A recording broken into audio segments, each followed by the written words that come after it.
Yo, what up guys, welcome to your one-stop shop for cops. This is Kevin, and today I wanted to answer a question that I got from someone who commented on my videos. They asked me what the difference is between running and walking shoes and what to wear if you're really walking a lot, and what to look for when you're buying the shoes basically. So I really wanted to answer that in this video, and let's just get into it.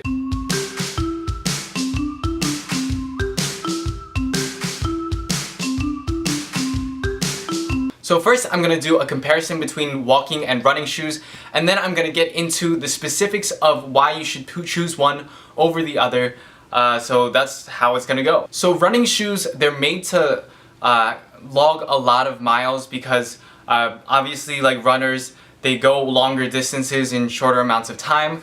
So if you want a running shoe, then you really want something that you can walk or run a lot of miles in. However, they're not as comfortable. And I'll get into why later, but that's definitely a weird reason. As for walking shoes, you might notice if you've worn walking shoes and running shoes over your lifetime that walking shoes, the insole usually lasts a little bit of a shorter time, and I'll also get into that later.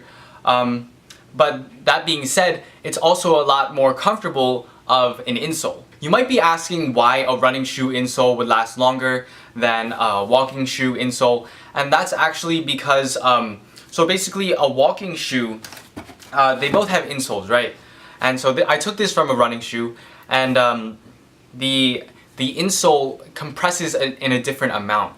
So walking shoes actually will compress more than running shoes, and when it compresses more, it has more of a tendency to undergo permanent deformation. When it does that, it kind of like wears down over time, and you might see your sole like decreasing in like thickness. Whereas for the running shoe actually has a firmer insole, which actually might be counterintuitive, but they have to make it last a very long time for people who are running really long distances.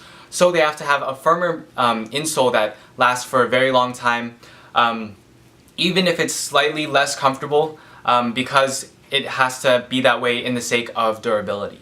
And on a related note, comfort is definitely related because when you impart a force onto someone, think about catching a baseball, for example. If you catch a baseball like this and then you just close your hand, it's gonna hurt.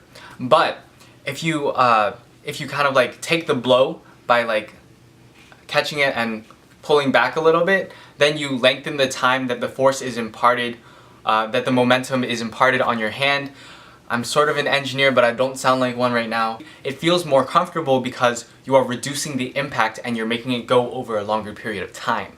So this is actually a bad thing for running because it reduces how responsive the shoe is.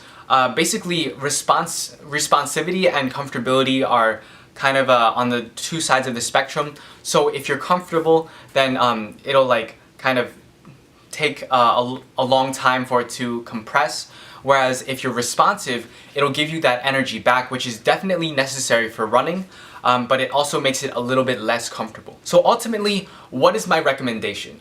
Well, so I feel like running shoes usually have materials of construction to make it last for a very long time, which is good if you're looking for a shoe to walk in. Then it may mean that you have a shoe last a few years. It won't be the same amount of comfort that you have in a walking shoe. A walking shoe will offer you a lot of comfort. Depending on the materials of construction, you might go through an insole in like 1 to 2 years. The good news for people who are walking is that as long as the rest of the shoe holds up, you will be able to replace the insole. Make sure you can test it. You can take out the insole like I did with this running shoe. It usually should be pretty easy. You just like get your finger in there and then you just pull it.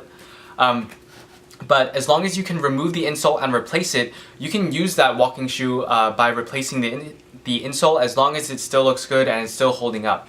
So really, when you're buying a running or a walking shoe, whichever one you choose, make sure that you can, one, remove the insole, and two, that the materials of construction are pretty good so that it'll last you for a long time if you do decide to replace the insole. Anyway, that's all I have to say on that topic. Just let me know if you guys have any more questions.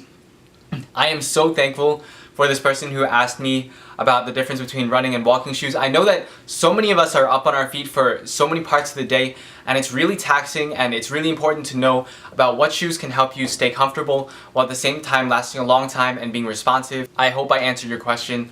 Thank you for stopping by your one-stop shop for cops. Don't forget to like this video, especially you who asked me this question, because I hope I answered it. Comment down below if I did not.